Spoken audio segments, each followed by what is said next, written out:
வணக்கம் மக்களே, மீண்டும் உங்களை சந்திப்பதில் பெரும் மகிழ்ச்சி. So hit 3 the third case. நானே அவர்கள் தயாரிப்பில் இதுக்கு முன்னாடி வந்த ஹிட் 1 அண்ட் ஹிட் 2 படங்களின் வரிசையில் அவரே ஹீரோவா முன்னெடுத்து நடத்தின படம் தான் ஹிட் தேர்ட் கேஸ். உண்மையிலேயே இந்த படம் வந்துட்டு சீரியஸாக டீசர் ட்ரெயிலர்லாம் வந்து ரத்த கலரியாக தான் இருக்குது. முதல் டிஸ்க்ளைமரே இந்த படம் 18+ ஆட்களுக்கு மேலே தான், அதுலேயும் வீக் ஆட்டடும் ப்ரெக்னென்ட் கூட பார்க்காம இருந்தால் ஃபார் பெட்டர். ஏன்னா படம் முழுக்கவே ரத்தமும் காரியமாக தான் இருக்கும். பயங்கரமாக பிளட் ஷெட் படம் தான் இந்த படம். முதல்ல அது ஒரு டிஸ்க்ளைமர் போட்டுறேன். ஹிட் 3யோட கதை சுருக்கம். படத்தோட ஆரம்பத்தில் இவர் வந்து ஆல்ரெடி ஹிட் 3யோட ஒரு பொறுப்பில் தான் இருக்காரு.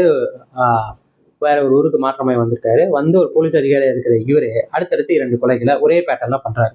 ஏன் பண்ணுறாரு, எதுக்கு பண்ணுறாரு அப்படின்ற காரணம் நமக்கு தெரியாமல் இருந்து ஒரு கட்டத்தில் இவர் கூட வேலை செய்கிறவங்களே இவங்களை கண்டுபிடிச்சி இவர் வந்து ஃபேஸ் ஆஃப் பண்ணும்போது அதுக்கான காரணத்தை ரிவீல் பண்ணுறாரு. இவர் ஜம்மு காஷ்மீரில் அந்த ஒரு இடத்துல ஒர்க் பண்ணிட்டு இருக்கிறப்போ ஒரு பேட்டர்னில் ஒரு கொலை நடக்குது. அது யார் செஞ்சாங்கன்னு கண்டுபிடிச்சி இவர் அவங்களை அரெஸ்ட் பண்ணும்போது அதே பேட்டர்னில் வேற ஒரு ஊரில் அதே மாதிரி ஒரு கொலை நடக்குது.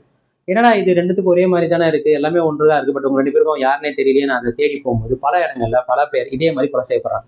அப்போ இதுக்கு பின்னாடி பேக்ரவுண்ட்ல யார் இருக்கான்னு இருக்கும்போது டார்க் வெப்ஸில் இந்த மாதிரி ஒரு சிபிகே அப்படின்ற ஒரு குழு வந்து இதை வந்து தொடர்ந்து செய்ய சொல்லியிருக்காங்க. அவங்களுக்குள்ள இது ஒரு பேட்டர்னா பண்றாங்க அப்படின்னு தெரிஞ்சுக்கிட்டு அந்த குரூப்ல என்ன நடக்குதுன்னு தெரியணும்னா அந்த குரூப்ல நம்மளும் ஒரு மெம்பர் ஆகணும். அதுலயுமே ஒரு போலீஸ் அதிகாரியா இருந்துட்டு தன்னோட ஐடென்டிட்டி வச்சு 2 பேரை கொலை பண்ணி அந்த குரூப்ல அவர் இணையறாரு. ஸோ இணைஞ்சதுக்கு அப்புறம் அவங்களோட உண்மைத்தன்மையை, அவங்க யாரு எதுக்காக இதெல்லாம் பண்ணாங்கன்றத உண்மை தெரிஞ்சுதா, அதுக்காக இவர் எந்த அளவுக்கு ரிஸ்க் எடுக்கிறாரு, அவர் உள்ள அந்த ஆட்களை பிடிச்சாரா இல்லையா அப்படின்றது தான் மீதி கதை. எப்பவுமே ஹிட் 1 ஹிட் 2 ஒரு கேஸ் நோக்கி அதை தாண்டி தான் போகும். இதுவுமே ஒரு கேஸ் தான், பட் பல விதமான கொலைகள் சம்மந்தப்பட்டு தான் இருக்கும்.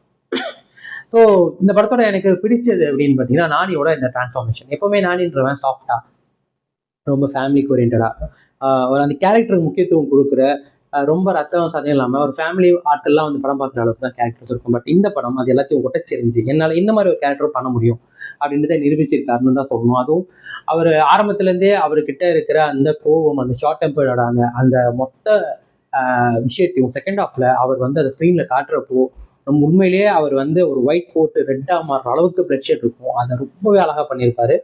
உண்மையிலேயே வெறித்தனமான ஒரு நடிப்புன்னு சொல்லணும். அதுவும் ஆக்ஷன் சீக்வன்ஸ் எல்லாம் மனுஷன் பிச்சு பிசர் எடுத்திருப்பாருன்னு சொல்லணும். ஒரு ஃபுல்லாக ஒரு ஹோல்சமாக நானே வந்துட்டு இந்த மாதிரி ஒரு ரோலில் பார்க்கணும்னு நினைக்கிறவங்க இந்த படம் ஒரு ஃபுல் பீஸ் தான். 2வது ஹீரோயின். வழக்கமாக ஒரு ஹீரோயின்னா ஒரு ஹீரோக்கு ஸ்ரீனிவாஸ் ஷெட்டி எப்படி அவர் லவர் கேர்ளாக வந்து அறிமுகமாகி அதுக்கப்புறம் ஒரு ட்விஸ்டோட அவரும் டிபார்ட்மெண்ட்டில் வேலை செய்கிறவங்க தெரிஞ்சதுக்கப்புறம் அவங்களும் அவர் கூட படத்தில் ட்ராவல் பண்ணாங்க. எல்லாமே நல்லா இருந்தது.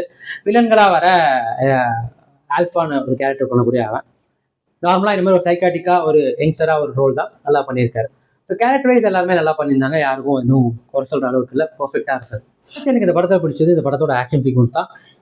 பிளட்ஷெட்டாகவே இருந்தாலும் ரொம்ப மெனக்கெடுத்து ரொம்ப நல்லா பண்ணியிருந்தாங்க. ஒரு சில ஷார்ட்ஸ்லாம் வந்துட்டு அவர் நிற்கிறவ வந்துட்டு நம்மளை பார்க்குறப்போ அவ்வளோ சூப்பராக இருந்தது. ஸோ ஆக்ஷன் சீக்வன்ஸ் ரொம்பவே நல்லா இருந்தது. சினிமாட்டோகிராஃபி நிஜமாவே நிறைய மெனக்கெட்டிருக்காங்க. நிறைய விஷயங்கள் வந்துட்டு அவங்க காட்டின விதம் வயலன் படம் பார்க்குறவங்களுக்கு வந்துட்டு விஷுவலி பார்க்குறப்போ அது ரொம்பவே நல்லாயிருக்கும்.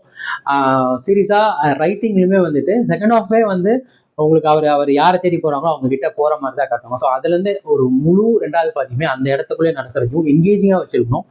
ஏன்னா என்ன நடக்க போகுதுன்றது நம்மளுக்கு தெரிஞ்சாலும் அது எப்படி நடக்க போகுதுன்ற அந்த ஆர்வத்தை வந்து அந்த படம் ஃபுல்லாகவே நம்மளுக்கு கொண்டு போயிருக்கு. ஒரு தெலுங்கு படமாக இருந்தாலும் கிட்டத்தட்ட அது தமிழ் படத்துக்குரிய அத்தனை விஷயங்களுமே இதில் அவங்க புகுத்திருக்காங்க. ஸோ எல்லாமே அந்த விதத்தில் ரைட்டிங்லையும் பயங்கரமாக இந்த படம் ஒர்க் ஆயிருக்கு.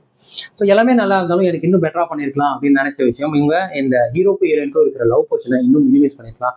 இன்னும் அதை கம்மி பண்ணி அது இன்னும் ஒரு சில இடங்கள்ல ரொம்ப கிரிஞ்சா நம்மளுக்கு அது ஒரு ஸ்பீட் பிரேக்கராக தான் இருந்ததே ஒழிய அது ஒரு ரிலீஃபாக இல்லை. ஸோ அதை கம்மி பண்ணியிருக்கலாம். மோர் ஓவர் சாங்ஸ் வந்துட்டு தெலுங்குலேருந்து அப்படியே தமிழில் மாற்றினால அதுவுமே பெருசாக நம்மளுக்கு பிடிக்கல. பிஜிஎம் வாஸ் ஆசம், ஆனால் பாடல்கள்னு வரும்போது பெருசாக எனக்கு தமிழில் பிடிக்கல. மேபி தெலுங்குல நல்லா இருந்ததுக்கான வாய்ப்பு இருக்குது, பட் நான் தமிழில் தான் பார்த்தேன்.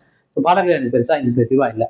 அதே மாதிரி ஹிட் 1 ஹிட் 2ல ஒரு விஷயம் என்னவா இருக்கும்னா நம்மளுக்கு அந்த த்ரில்லிங் வந்துட்டு நம்மளுக்கு சீட்டு எச்சிலே வச்சிருப்பாங்க. அடுத்து என்ன நம்மளுக்கு ஒரு யாரு என்ன அப்படின்ற ஒரு தெளிவே இல்லாமல் இருக்கும். பட் இந்த படத்துல அதை அவங்க முன்னாடியே பிரேக் பண்ணிடுறாங்க நிறைய இடங்கள்ல. மோரோவர் நம்மளாலுமே ப்ரெடிக்ட் பண்ண முடியுது. ஸோ அந்த விஷயத்தையுமே இன்னும் கொஞ்சம் இன்ட்ரெஸ்டிங்காக சர்ப்ரைசிங்காக வச்சிருக்கலாம். அதை தாண்டி இந்த படத்துல வந்த கேமியோஸாக இருக்கட்டும், லாஸ்ட்ல வந்து ஃபைனலாக அடுத்த பார்ட்டி கொடுத்த லீடாக இருக்கட்டும், இது எல்லாமே சூப்பராக இருந்தது. தியேட்டரில் பார்க்குறப்போ ஃபேன்ஸுக்கும் சரி சினிமா ஃபேன்ஸுக்கும் சரி கண்டிப்பாக அது கூட்டு தான் இருக்கும். ரொம்பவே நல்லா இருந்ததுன்னே சொல்லணும். ஸோ ஓவராலாக நானியோட இந்த ஹிட் 3 வந்து எனக்கு எந்த அளவுக்கு பயங்கர இன்ட்ரெஸ்டிங்காக பயங்கரமான கொடூரமாக இருந்தது பார்த்தீங்க அப்படின்னா 100க்கு வந்து நான் 75 கொடுப்பேன். சரிதான், ஒரு வயலண்ட் மூவி பார்க்கணும்னு நினைக்கிறவங்களுக்கு கண்டிப்பாக, அதுவும் நானியை இந்த மாதிரி ஒரு ரோலை பார்க்கணும்னு நினைக்கிறவங்களுக்கு கண்டிப்பாக இந்த படம் ஃபுல்ஃபில் பண்ணும். மிஸ் பண்ணிடாதீங்க. தேட்டரில் போய் பார்த்தா தான் உங்களால் அதை எக்ஸ்பீரியன்ஸ் பண்ண முடியும். ஸோ தயவுசெய்து தேட்டரில் போய் பாருங்கள்.